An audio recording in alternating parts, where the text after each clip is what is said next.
Welcome back to Steve's Small Engine Saloon. Wow, did this little project here ever snowball? One problem after another. So far I have found 5 problems on this. We're going to go through it right now. I already have it taken apart until I was doing that, and then I realized, man, I should be doing a video on this. This is crazy. I've never ran into this before. This is a Stihl FS90R with the bike handles on it, or cow horns, what some people call it. It used to look like this. It's just a Stihl 4 mix. Before I took it apart, I started it up outside before I did anything, just to see how it was reacting. And it would start, idle, and die. And the acceleration, you pull that trigger, and the acceleration was like, blah, it just didn't really work right. I tried adjusting the low speed and the high speed screws on that carburetor. They had no effect at all. Nothing happened when I turned the low speed and high speed screws. So that's classic carburetor problem. And I just went, oh, perfect. This is going to be easy, right? So I pulled that carburetor off. And sure enough, I pulled it apart. And the metering diaphragm was hard and crispy. I'm actually surprised it ran at all, to be honest with you. And I went, perfect. That's the problem, right? Wrong. I rebuilt the whole carburetor, and I put the carburetor back on, and at the same time, I actually popped the valve cover off just to check the valves, the valve clearance, the valve lash, and they were almost perfect. I was like, I tweaked them a little teeny bit just to get them to exactly 0.004 of an inch, 10 on the metric scale. I put it all back together and I went outside, started first pull, idled beautifully. I could adjust the screw, the low speed screw, up and down. It worked great. And acceleration was awesome. You punch that trigger and boom, it comes up. But here's the problem. This is what it did. I wish I could actually let you hear this, but I can do an imitation. It went like this. Hold the trigger down, high speed, and it would do this. Don't ask me how to spell that. That's what it did. And I thought, okay, that sounds exactly like the ignition module right here is faulty. I put a new spark plug in it just to make sure it wasn't the spark plug. Didn't change anything. It was still doing that thing. So there's the second problem I find. The carburetor was bad, had to be rebuilt, and now I really believe that the ignition coil, the ignition module is also faulty on this. So then I went, okay, I got this one right here. I can just whip the coil off of that one, put it on here, just to confirm and verify that the ignition module is actually faulty. And that's the first time I took this apart. Because to get the coil off, you have to pull this apart. So now I got that done. Let's put this down. And then I started turning this flywheel. And there's a clunk. Let's see if we can find it. My microphone's right up here, so I'm going to hold it up so you can hear this.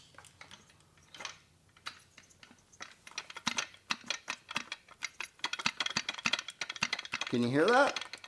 That's not normal. So I went, okay, I got to check the valves again, just to make sure. So I pulled the valve cover off, checked the valves, and they were loose now, like really loose. And so I was like, okay, what did I do wrong here, right? And so I adjusted them again back to the 4th thou, and then I turned the flywheel around a few times and checked the valves again, and now they're tight. And I went, okay, I know exactly what's going on here. There's a cam wheel in here. It's a plastic cam wheel that gets worn out. Not only that, but there's a pin that goes through the cam wheel, and that both sides of the pin go into 2 little holes, and sometimes those holes get oblonged, so the cam wheel itself is actually moving around in there. And you can't adjust the valves properly because of that. Every time it goes around, it changes the valve clearances. So now I know, now what's that, number 3? Now I know, I don't even need to take this apart. I know there's something going on with the cam wheel in this. So we got the carburetor, the ignition module, the cam wheel now.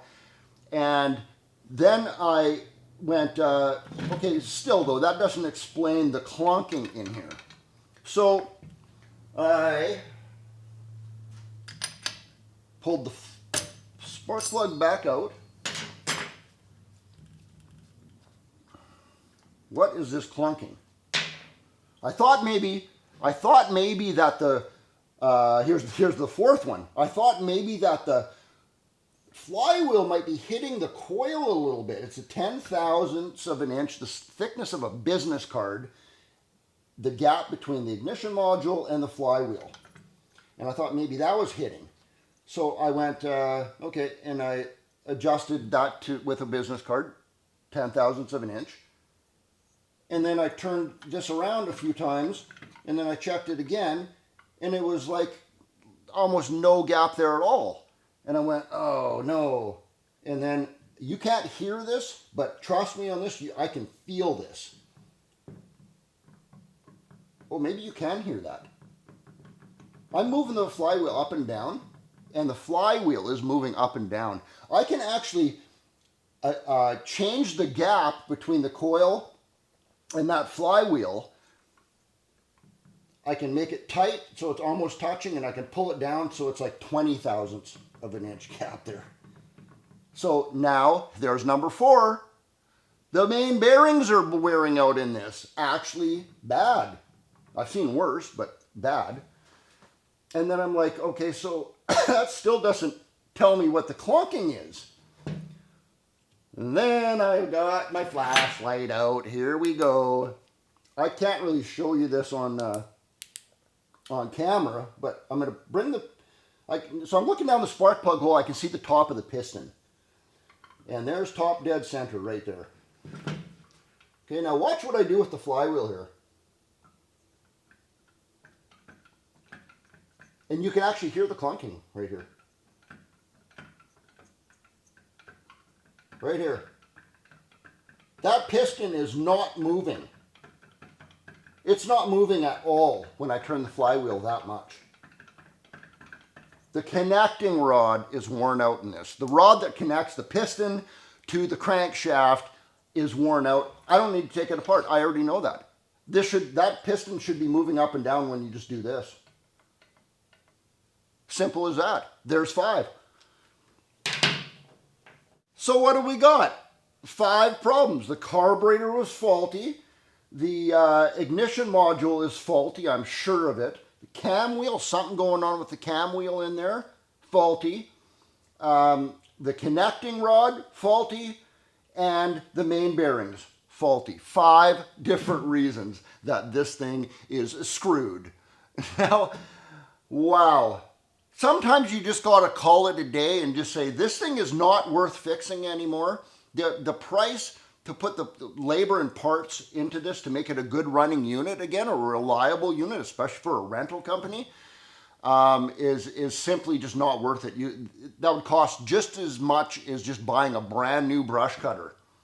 So now I got to go tell my buddy Dave, sorry for the bad news, buddy, but your brush cutters. Cheers. Steve out.